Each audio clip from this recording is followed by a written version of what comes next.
Hello, welcome back to Our Bookshop in Tring. I'm Ben Moorhouse. So we've got another author interview, and I had the fortune to be able to talk to Megan Hunter this morning.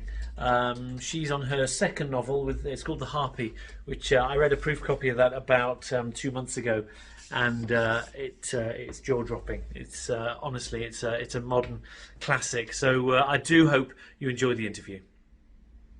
Anyway, thank you, Megan. Thanks for joining us. It's I finished your new book, Harpy. Oh God, probably about 2 months ago.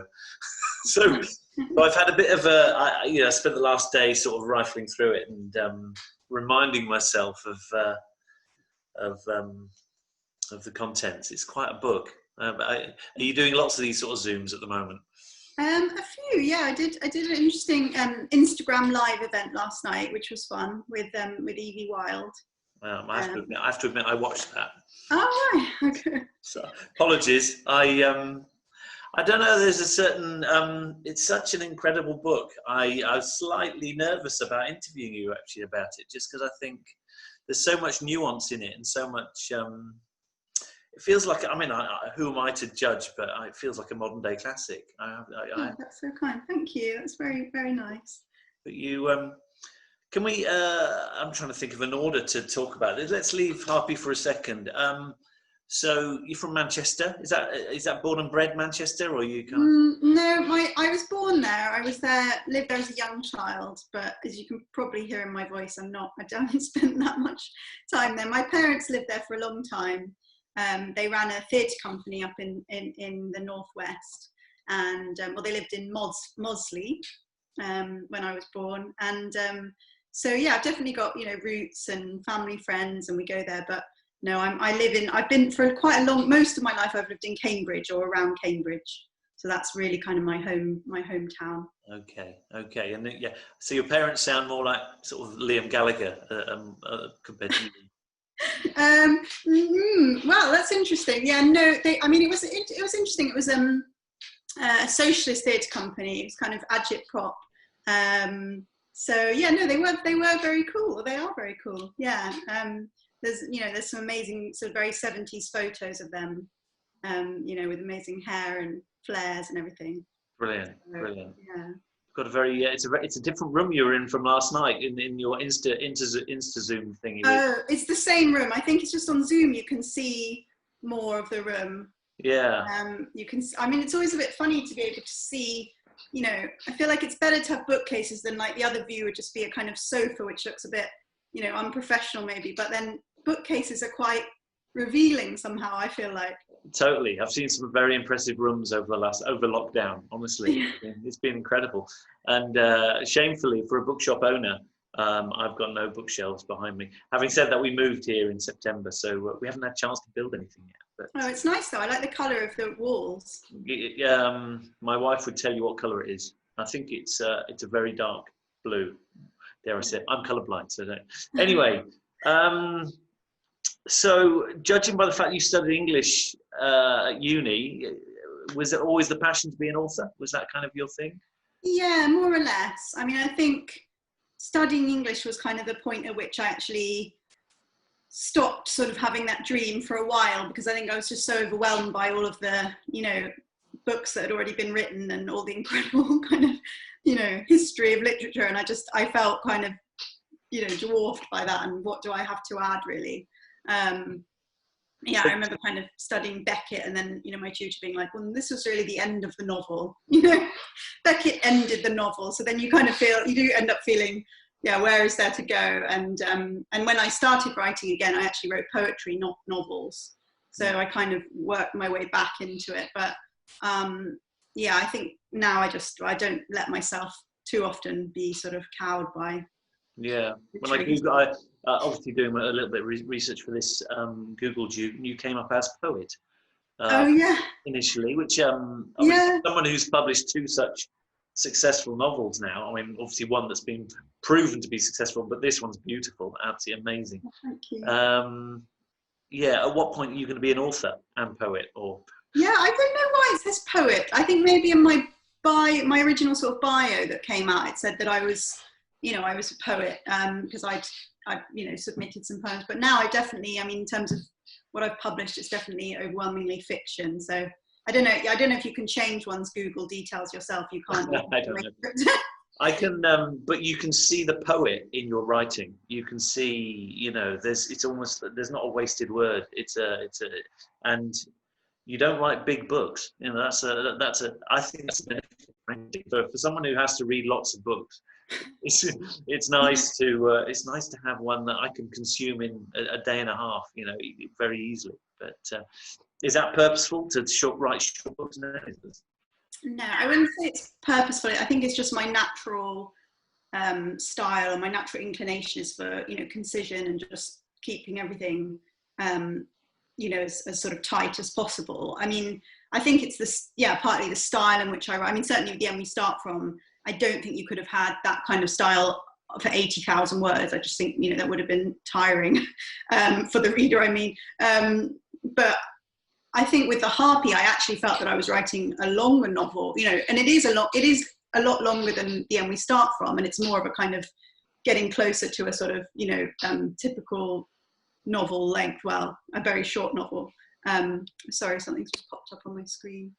It's all right, don't worry. But we'll come back to The End We Start. So you were into your 30s before your first book came out. So what were you doing with yourself in that sort of 15-year window? Yeah, I mean, mainly I had children. So I had 2 children in my 20s, sort of 25 and 28. I studied up to about 23. I had some sort of office jobs, more studying. I didn't really, you know, get going on a career as such. And then after I had my second child, that was when I kind of really became very determined to write and to kind of try and make a life out of that. I mean, it's, you know, it's obviously a notoriously difficult thing, but I did feel very, very determined in a kind of, I don't know, sort of late 20s, you know, turning 30, it just kind of really crystallized things for me about what I wanted to do. And so that was when I just wrote constantly and just, kept going until sort of something was published. I didn't discover any published poetry. Is that right? Or have you? No, I didn't. I mean, I didn't write. You know, I wrote. I had to, you know, published in small magazines, 1 or 2, not. And then I was sort of had a listing for the Bridport Prize, and, you know, was sending things off. But I was very early, really, in my poetry career, such as, you know, never really. And then I wrote The End We Start From, which I mean, I suppose some people call a prose poem, or, you know, sort of something close to poetry. So I felt that with The End We Start From, I was in a kind of, you know, perhaps a between place, between poetry and prose. And then with the Harpy moving more into, you know, definitely prose, but that is hopefully still influenced by poetry, hopefully still has that aspect. So we've talked The End We Start From.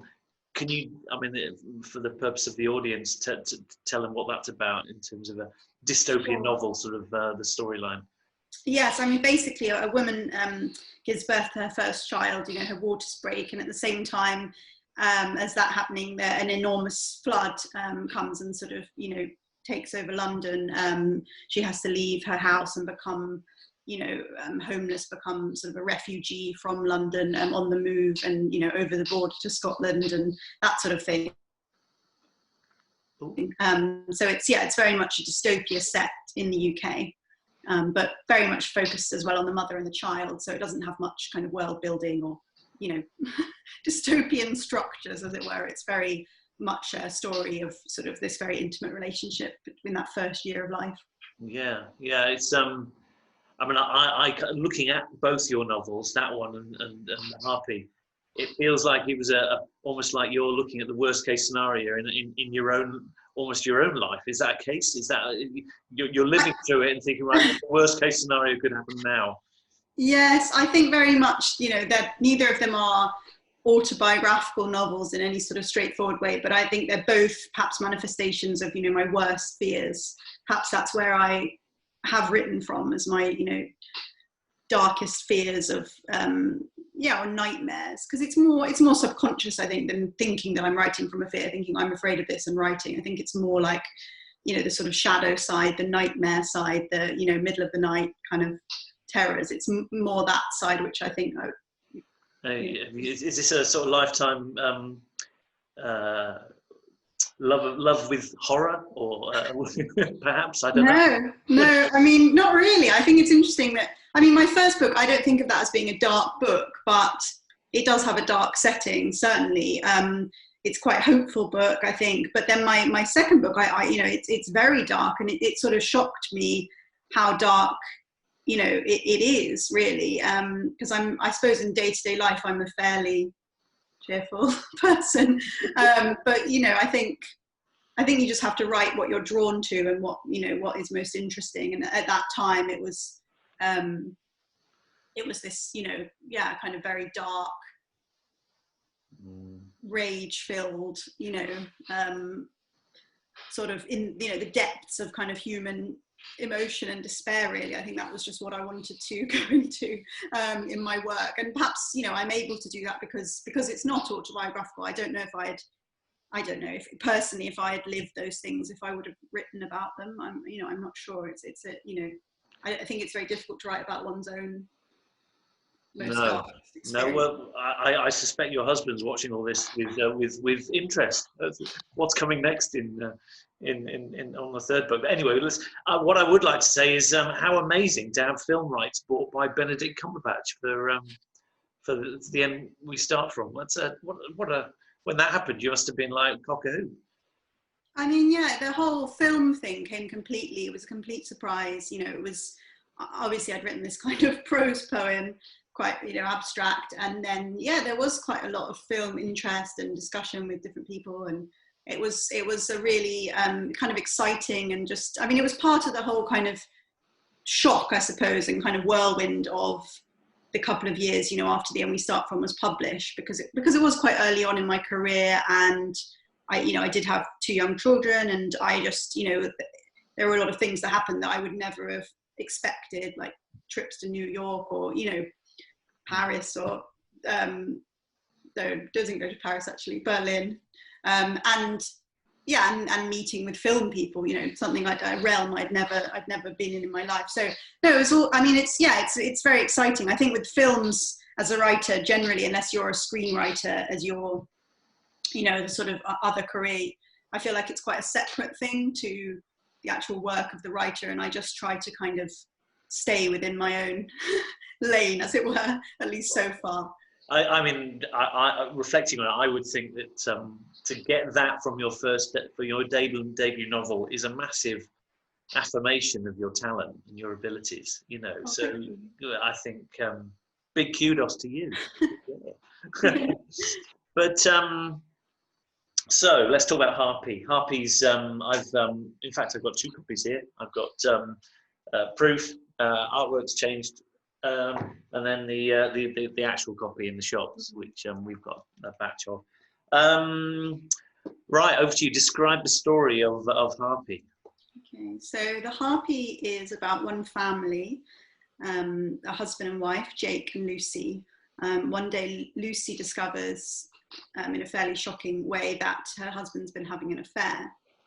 This is revealed to her, and gradually they're sort of working, with what has happened, reeling from this shock and this event, and they make a sort of very strange pact that there will be a revenge, a sort of structured revenge, that Lucy will hurt Jake 3 times, and that's a mutual decision. And meanwhile, this event in Lucy's, this discovery, really begins to change Lucy, and as do the acts of revenge. So it's a story about change and metamorphosis, shall we say? Yeah. I kind of when I finished the book, I sort of put it down, and my first question was, and I actually I sent an email straight off to your publisher, and so I said, no, my first reaction was, where did that come from? What on earth is? And I just wondered, who the heck are you? What's going? Because it's dark. But it's amazing. And there were moments during it where I just had to concentrate on breathing. Frankly, it was very it was incredible. And did that come to you as a fully formed story, or was it just just random things that sort of came together?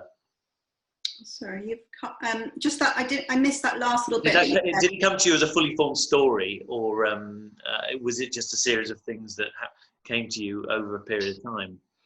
Well, the premise came first. So this idea of the discovery of the fair and the revenge.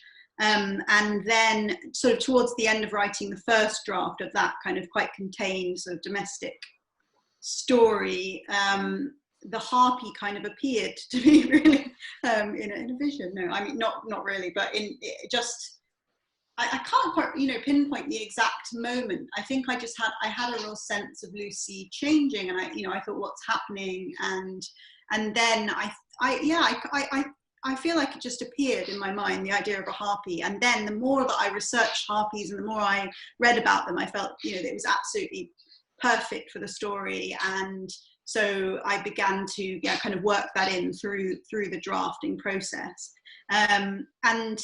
I felt actually quite kind of inhabited by this figure of the harpy. It was quite a sort of visceral sensation of the physicality of, I was just fascinated by this idea of, being partly bird, partly woman, and this actually being such a kind of established symbolic figure, obviously going back to, classical mythology. But it feels as though it's also such a kind of modern idea in a way, this sort of angry woman, this sort of repulsive, spiteful, vengeful, hungry. I mean, there's a seductiveness that's sometimes described, but largely it's this kind of, exiled woman. It just struck me as being completely perfect for the story. And so I felt quite naturally that the two things came together. Fantastic. I mean, you referenced a storybook that Lucy has had all her life. Is this a book you've had yourself all your life, or is it No. I mean, I've had sort of childhood books that I found very, very haunting. And so it's drawing on that experience of being haunted by a childhood book. But that book, the one I'm referring to, I mean, it's not really just a book, but it was inspired by a book that I found in a charity shop actually while I was writing the book. Was going to buy it for my daughter. And then I opened it up and it had these harpies in it, these really scary harpies. And then, I realized it was an old library book that was actually from that would have, was mostly taken out in the late 80s, which was when I was a child. So I did feel that it sort of could have been my childhood book, but it wasn't. I mean, you haven't got that book, have you? I have, yeah. No, actually, I think I got it out last night as well. I need to probably, in the paperback, put it in my acknowledgements, because I've been asked about it so much, and I sort of, so it's this book called The Unicorn and the Sea by Fiona Moody. Yeah. And it's actually out of print now. But the harpies are here.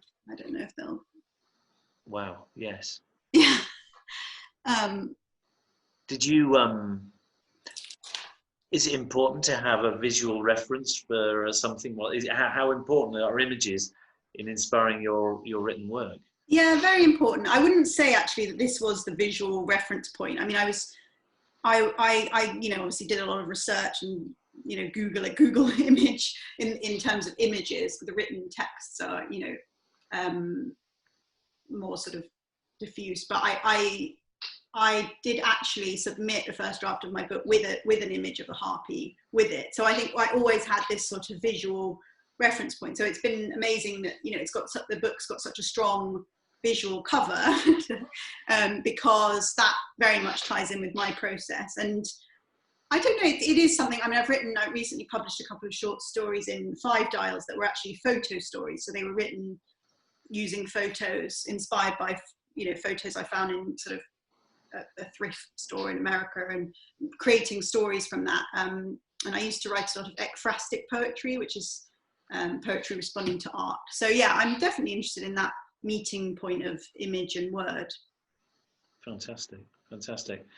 And there are a number of topics that you cover off during through the book. I think there's and I'm sort of thinking elements of the normality of it, the sort of sheer suburban feel for it, and how you look from the house from the outside, and it just looks like every normal home in the world. And with it, is it something about the normality kind of we reflect upon? Probably involves the archetypal home of woman looking. Yeah, I didn't. You were breaking up a bit, unfortunately. I didn't the sort of final part of the question. But were you saying that it's about the house and the mother staying at home, and that it's these sort of traditional values? And yeah. I think I was really interested in that. I mean, I feel like, you know, when you're in that position, and I've only sort of briefly really been in that position because you know, Lucy's not me, and I have quite an equal kind of, you know, distribution of labour, as it were, in the household. But when you are in that position, with, you know, being at home, a woman with the children, I think you feel the history of that position, and the fact that that has been like that for, you know, a certain number of years. I mean, it's not actually forever. I think it's something that, you know, we stereotypically associate with the 1950s, don't we, in that sense of the housewife, you know, particularly with the, I was listening to a fascinating podcast actually about the Stepford wives. Anyway, talking about this and the technology, basically the more technology is introduced to the home, the higher the expectations are on the woman, which I think is fascinating. And I think we live in an age now where these traditional values haven't actually gone away, and they're still kind of, you know, underlying a lot of the sort of judgment of women and mothers and expectations. And the expectations now, I think, potentially are, you know, sky high. And I think, yeah, it fascinated me that the persistence of those roles, really. And of course, it's not a universal thing, and most women now do work in some way, and Lucy does in the book, you know, but her work has to fit around the children, whereas Jake is very much sort of at liberty to, you know, get trains back late, and which I think is, well, you know, just in my observational experience, quite common when children are, you know, fairly young still. And I think that's, you know, it's interesting, the persistence of that and what that sets up, and how that refers back to history, and how that affects women who perhaps aren't naturally, you know, inclined to that. Would, you know, Lucy, obviously, you know, she abandoned a PhD. She, you know, is somebody who I think lives a lot in her head, and, you know, I think that's quite difficult for her at points, having that tether to the home. At the same time, she develops a kind of quite an intimate relationship with the house. And you're asking about the house, and I think that's something that was really, really important to me, is this kind of, I mean, it's a very common trope in sort of horror, but I love, for example, Shirley Jackson, you know, and her We've Always Lived in the Castle, and this sort of domestic uncanny, I came to think of it as, you know, as I'm sure other people use that phrase, but this sort of spookiness about the domestic and the home, and, you know, the stores in the cellar she describes in all this detail. And yeah, because it is a profoundly, it can be a very cozy place, a very warm place, and it can be a very unsettling place, because it's, you know, it's the site of all of our most intimate relationships and our childhoods and our, you know, our fears. So yeah, I was really, the house was a huge thing for me in the book. You use, so the three recriminations or retaliations, I say, that you use are very gosh, it's hard. I mean, after the first one, I was screaming at him, "Get out, get out!" That's honestly, it was extraordinary. I mean, the three that you chose in the end, and I don't think we want to do any spoilers. Where did they come from? Was there just thinking about it? I think that, well, yeah, it's hard to talk about them without doing spoilers, but I think that I was keen for the first one that we mentioned, and I think I can talk about this without spoiling it, but to be somehow linked to the domestic and the caregiving role, you know, and that it's kind of literally subverting that. But I also, you know, with the hurts in general, I felt as though it was important that in some way they were very different, and that they were unpredictable, and that they kind of covered different facets of a sort of way of hurting somebody. And yeah, it's not just a straightforward kind of acts of physical violence necessarily. Gosh, yeah. I'm looking at the time thinking, wow, where's that gone? Yeah. Gosh, so where do you go from here? In lockdown, have you been writing something else? Are you kind of... Yeah, I mean, the book was delayed from June, and because of that, and kind of, I did have some time where, you know, we was sharing the homeschooling or whatever, but on my sort of work days, I was able to write quite a nice sort of peaceful way, actually, without, you know, because I didn't have a book coming out and everything, you know, as I'd expected to. So I kind of had a clear, you know, unexpected, clear run. But I haven't finished my third book yet. I'm kind of in the midst of it. And now, you know, with a book coming out, I always find that's not a particularly good time to write. So, you know, hopefully later in the autumn I'll get back to it, but at the moment I'm just kind of enjoying, you know, talking about the Harpy. Brilliant. Well, thank you so much, Megan. Once again, the Harpy. I trust you keep copies of it as well. Do you? Or do you have a big box behind your sofa? I do, yeah. Well, the lower shelf you can't see is. I mean, I'm yeah, very lucky. I get sent a lot of copies, so yeah, I have them here. Brilliant. So thank you so much, and we'll see you for your third book. Yes, thanks so much. This is great. Thank you. Massive thanks to Megan Hunter for that wonderful interview. You can buy The Harpy from Our Bookshop. Give us a call on 01442 827 653. All the other purchase blurb is available in the text below this video.